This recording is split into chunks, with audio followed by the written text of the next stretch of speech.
Our guest today is a native Arkansan who has distinguished himself as few others have in the world of sports.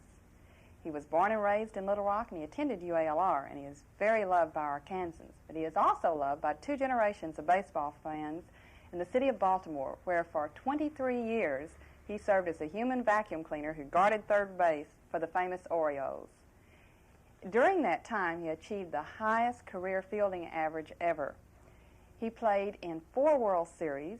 He was the most valuable player in the American League in 1964, and he was the most valuable player in the World Series of 1970. He is not only a famous Arkansan, as you can tell, he is also the most famous third baseman of all time. We feel very honored and privileged to have with us today our guest, Mr. Brooks Robinson. Hello, Brooks. Thank you. Very Thank you for joining our series. You're welcome. I've been looking forward to it, and I'm glad we found the time to do it. Thank you. I'd like to ask you, what is the best way to handle the sudden wealth that oftentimes does come to sports figures?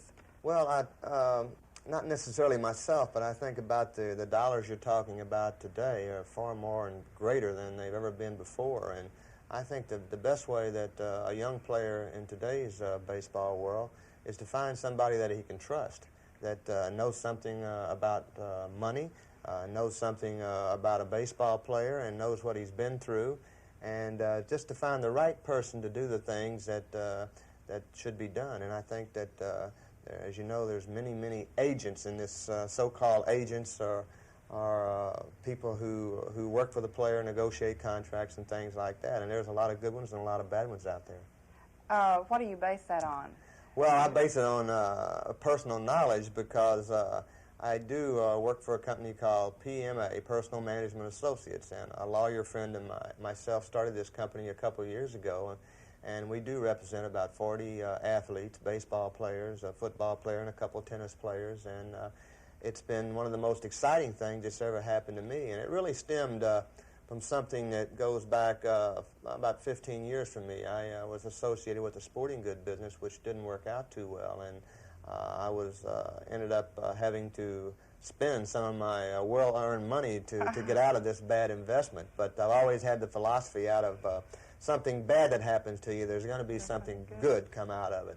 And I went to a friend of mine here in town who was recommended for me to go to, named Ron Shapiro, a lawyer here. And they said, look, this guy is the smartest, he has the best young law firm in town, and if anybody can help you, this is the guy you want to see. And I went, and it worked out a heck of a lot better than I thought it was going to work out. But I said to myself that very day when I got things all terminated as far as the sporting goods store was concerned, I said, look, you know, there's so many athletes out there that need help on a day-to-day basis. I just wish that Ron Shapiro would have been around 25 years ago because, you know, a baseball player, most of them don't have college educations. I'd say the majority of them don't. They're right out of high school. They're concerned about playing baseball. And to get associated with the right people, find the right group, it means a great deal to a player. What do you include in your group? Well, we went out and we put together the best financial advisor, I feel like, in the city of Baltimore. We've got the best CPA firm working with us.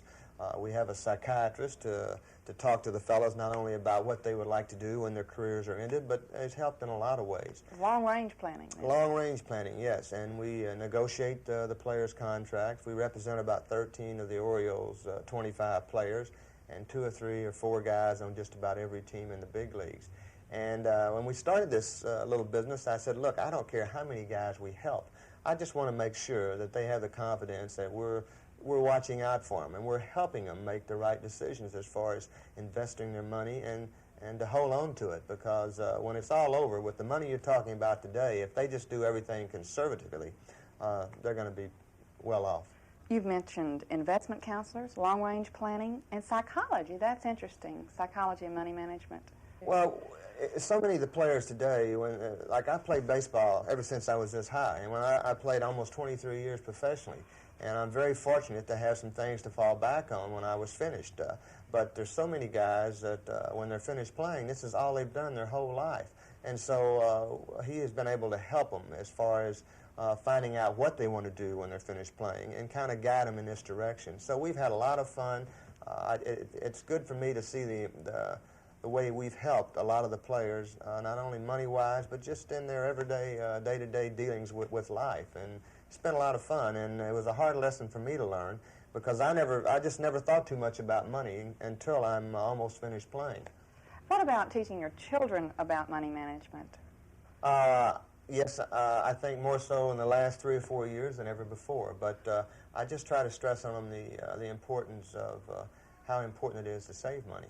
And I think they realize it now. Do they respond to that? Oh, they respond to it, yes, very decisively, I'd say, simply because whenever my wife, Connie, goes to the store or something, she'll say, you know, this was 39 cents yesterday, and now look at it, it's 59 cents.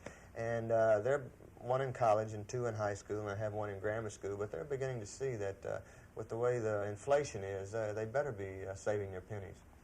All right.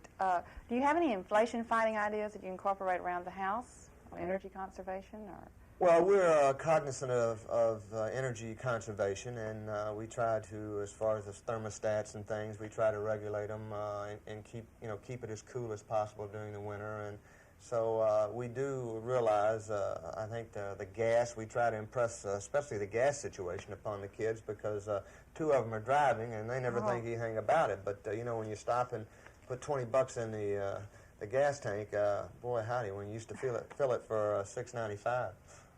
All right. Brooks, I want to thank you for joining our series to Muse on Money. It has been a privilege and a pleasure. Thank you very much, and thank you.